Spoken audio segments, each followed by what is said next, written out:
Hello, everybody. Thanks for joining us today on Thrasher Opera House Presents. Today, I am talking with Janet Planet, who we have worked with several times over the years, and we're so excited to welcome back on February 17th. Hello, Janet. How are you today? I'm great, Rachel, and welcome to my fort. Your fort is beautiful on this bright and sunny day. We were talking about that earlier in order to really capture and be able to see the face. So yeah, we love the sun, but it's kind of impinging on the process today, but it's great. It looks great. Well, we're happy to be here with you, and we're even happier to have this unique show coming up at the Thrasher. I want to tell folks a little bit about why this is so unique. So I'll talk a little bit about the seating quick, and then we'll get into the music. For the first time, you can get a table for two. You can purchase a table of two for $70 at the Thrasher cocktail seating. But with that, you also get access to the bar and our little like VIP lounge with some appetizers and things beforehand. But we also have regular row seating priced at $25 if that's more your jam. So hopefully a little bit of something for everybody. And yeah, it's our first go at it. So we're excited to see what people think. We do a little bit of table seating here and there, and people seem to like it.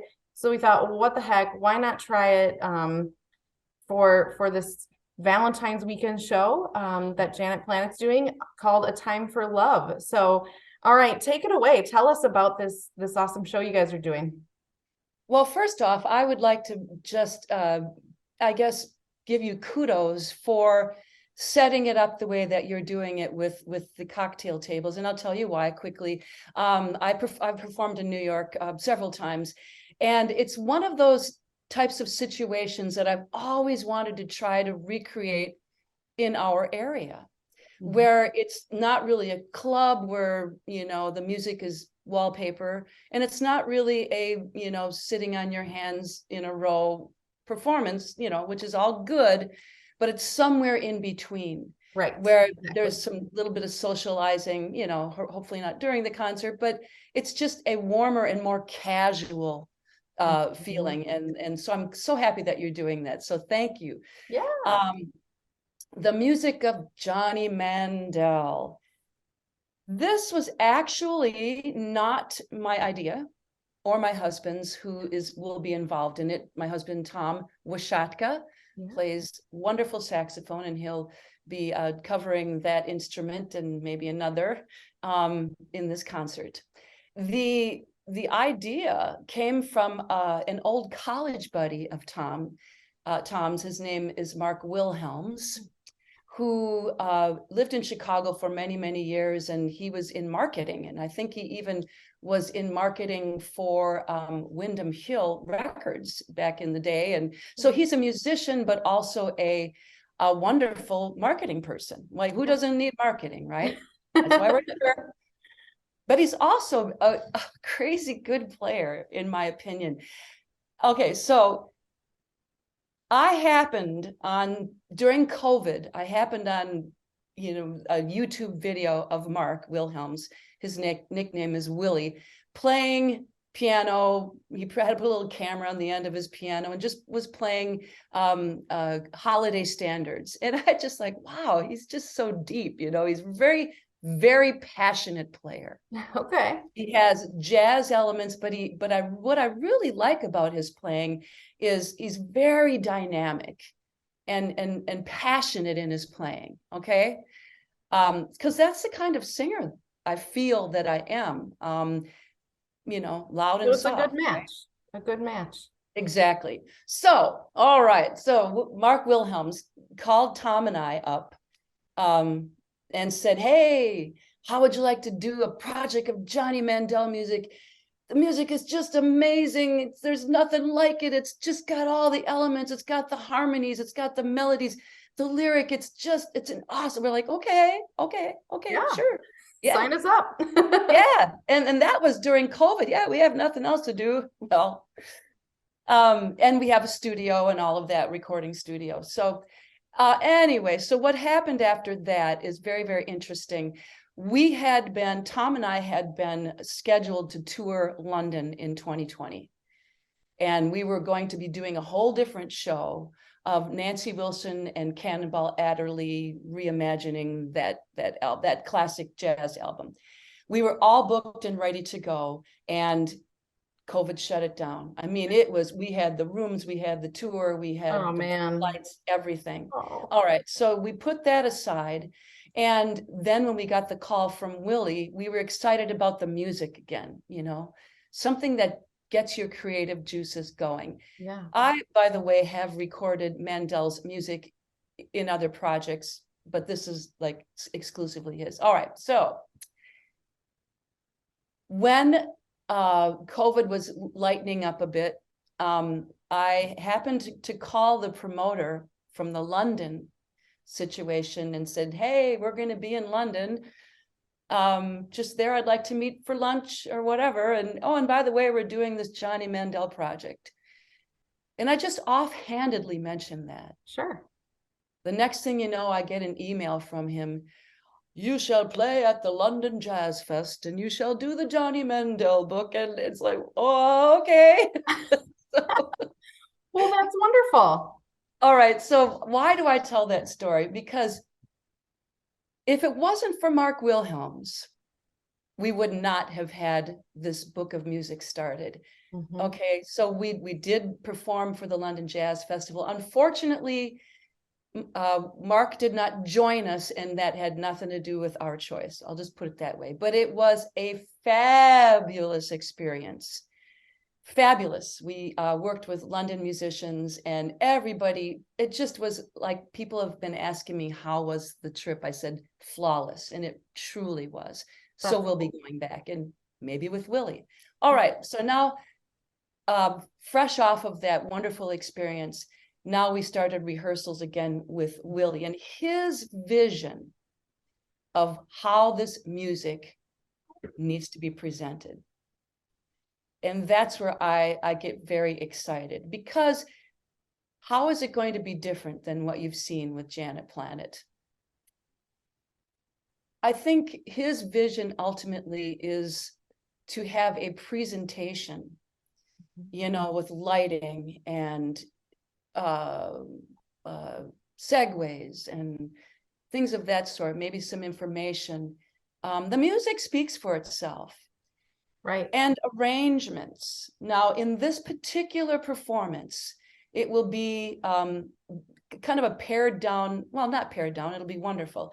But Willie, Mark Wilhelms, will be on piano, Tom Washatka, again, on different horns and some other, I think, I'm not even going to say horns. And then I'm in love with these players that I actually work with all the time. Mark Ernest on bass. He's also the jazz bass and classical bass professor at Lawrence University.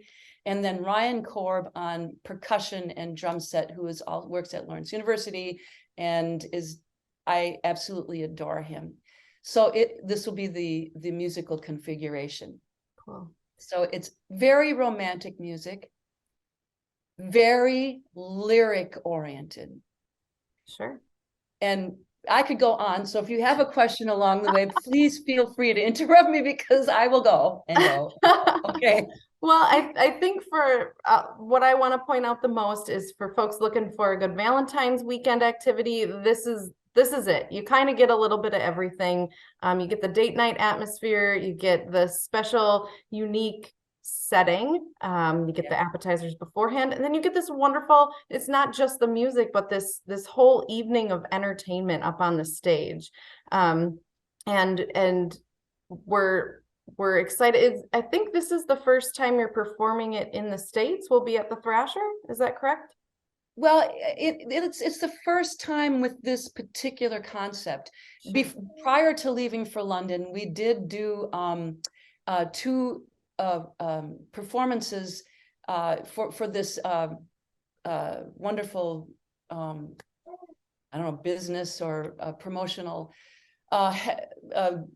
what's the word he uses? Well, anyway, it's called the Jazz Coterie. My friend Kyle Kanoki runs that, but nonetheless, so we did do that. But I will tell you, it was fantastic. Don't get me wrong. This will be jazz elements, but I think a little more, well, think Barbara Streisand, that type of, arranged with again, some of the jazz improvisations and so forth.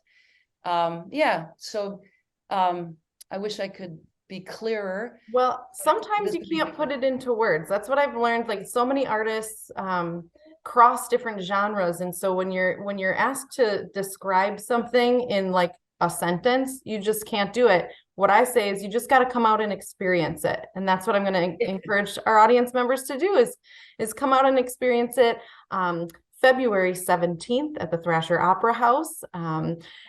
You can get your tickets at thrasheroperahouse.com. Remember, there's cocktail seating and there's row seating, whatever your pleasure is. Come on down. We'd love to see you. Janet, thank you so much for joining us today. Oh, okay. Oh my, I had so much more. But let me just please say one more thing about the music. Absolutely. Because I think this is, because not only is this going to be a great pairing, if you will, of an intimate setting, okay, and a wonderful Valentine's holiday and spreading the love and so forth, but the music enhances not only the environment but also the heart. The lyric writing, and by the way, it's extremely challenging for all of us, including me, melodically and so forth. So it's a challenging book of music, but it's very engaging in the beauty of the words, storytelling, and harmonies that surround the melodies. So yeah, just think, dessert with chocolate and more and just more one more reason to come on down. It's good for your heart, it's good for your soul, and we all know that music, I think music just makes you live longer and live a happier life. So what other reason do you need to come to the show, really?